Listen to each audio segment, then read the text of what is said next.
예수님, 듣는 TV 집사 파더입니다. 오늘은 2020년 5월 13일 수요일입니다. 오늘 독서는 사도행전의 말씀 15장 1절부터 시작됩니다. 독서 시작에서 등장인물이 나옵니다. 바로 유다인의 등장입니다. 안티오키아 공동체는 다양한 사람들이 모여있는 공동체였습니다. 그곳에 그리스도교의 모태인 유다인이 찾아오게 됩니다.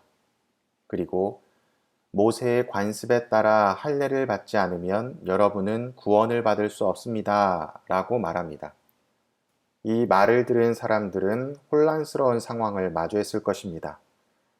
그들은 그저 예수님의 말씀을 믿고 따르면 구원을 얻을 것이라고 생각했는데 어찌 보면 정통파인 유다 사람이 와서 모세를 이야기하고 할례를 이야기하니 적지 않게 당황스러웠을 것입니다. 그래서 바오로와 바르나바 두 사람은 유다인들과 대화를 하며 그 혼란스러움을 타개하려 합니다. 마치 이 모습은 보수와 진보의 싸움 혹은 전통을 중시하는 사람과 미래를 중시하는 사람들의 갈등과 비슷해 보입니다.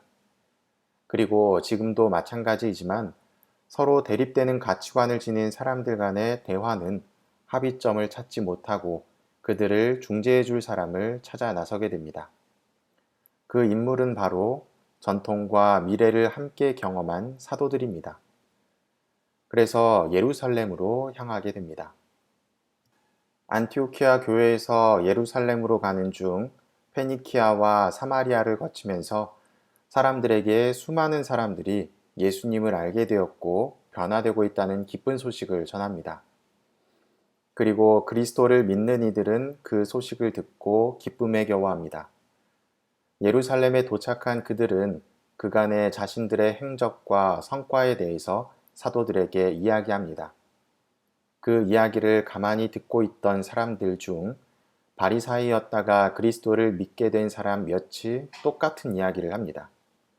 그들에게 할례를 베풀고 또 모세의 율법을 지키라고 명령해야 합니다. 그러면서 또다시 안티오키아에서 있었던 논쟁이 시작되게 됩니다. 이 부분을 보면서 모든 시대에서는 동일한 고민들이 존재한다는 것을 느끼게 됩니다. 과거 없는 미래가 없는 것처럼 과거는 매우 중요합니다. 과거는 역사이며 경험이고 우리가 나아가야 될 방향성을 제시해 주기 때문입니다. 그러나 과거를 모르는 사람들은 어떻게 이 미래가 나왔는지 알 수 없고 과거는 과거일 뿐 미래를 바라보며 나아가야 된다고 이야기하며 전통적인 것들을 무가치한 것으로 여깁니다.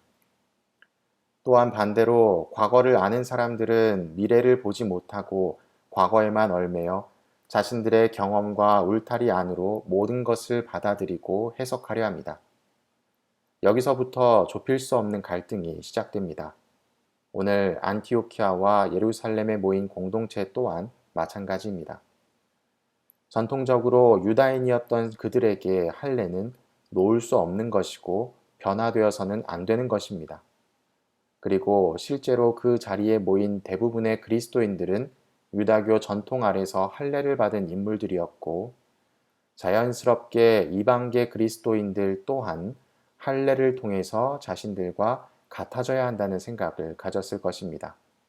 이 뒷부분은 내일 모레 강론을 통해서 조금 더 설명을 드리도록 하며 복음과 어떤 연관성이 있는지 이야기해 보도록 하겠습니다. 오늘 복음은 요한복음 15장의 내용이며 포도나무와 가지의 복음 내용입니다. 포도나무에 붙어있는 가지는 열매를 맺는다는 지극히 단순한 비유입니다. 복음의 시작 부분을 보면 나는 참 포도나무요 나의 아버지는 농부이시다. 나에게 붙어 있으면서 열매를 맺지 않는 가지는 아버지께서 다 쳐내시고 열매를 맺는 가지는 모두 깨끗이 손질하시어 더 많은 열매를 맺게 하신다. 오늘 독서의 내용과 연결지어 생각해 본다면 복음에 나오는 두 부분이 눈에 띄게 됩니다. 그것은 붙어 있으면서 열매를 맺지 않는 가지와 열매를 맺는 가지입니다. 동일한 나무에 붙어 있으면서 어떤 가지에서는 열매가 나고 어떤 가지에서는 열매가 나지 않는 비유를 보면서 오늘 독서를 바라보니 이런 결론을 내리게 됩니다. 모두가 다 그리스도인이라는 이름으로 하느님 아래 모여 있지만 거기서 열매를 맺는 것은 모든 가지가 동일하지 않다. 열매를 맺기 위해서는 5절에 나오는 내 안에 머무르고 나도 그 안에 머무르는 사람은 많은 열매를 맺는다 라는 말처럼 온전히 그리스도 안에 머무르고 그리스도께서 내 안에 머무르는 사람이 되어야 한다는 것입니다. 그 말은 결국 그리스도의 뜻을 온전히 파악하여 내 마음이 되는 것, 이심전심의 상태가 된다는 것입니다. 붙어만 있고 자기 고집대로 사는 것이 아니라 잘 붙어 있으면서 나무가 원하는 것이 무엇인지 매 순간 알아차리려 하는 모습을 지닌 가지, 그 가지는 더 많은 열매를 맺게 되는 것이죠. 결국은 시대의 변화에 민감하게 반응하여야 성공하는 것처럼 신앙도 그리스도께서 우리에게 무엇을 원하시는지 매 순간 파악하려는 자세를 지니는 것이 신앙의 성숙을 노리는 중요한 요소일 수 있다는 것입니다.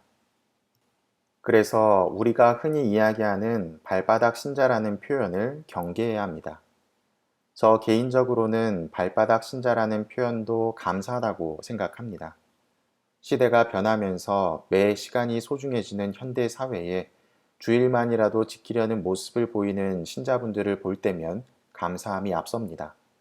그러나 조금 더 나아가려면 사실 발바닥 신자가 아니라 내 집처럼 성전에 머무를 수 있는 사람이 되어야 합니다. 그것이 그리스도라는 나무에 붙어 있으면서 민감하게 그분의 뜻을 알아차리고 실행하며 더 많은 열매를 맺을 수 있는 방법이기 때문입니다. 그저 붙어 있는 것도 좋지만 조금 더 시간을 할애하여 꽃을 피우고 열매도 맺을 수 있는 신앙생활을 할 수 있다면 여러분을 보시고 그리스도께서 기뻐하시지 않을까 생각됩니다.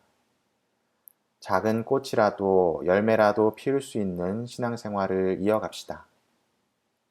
그것이 우리가 포도나무에 붙어 있는 이유이고 포도나무가 우리를 버리지 않고 품고 있는 이유이기도 합니다.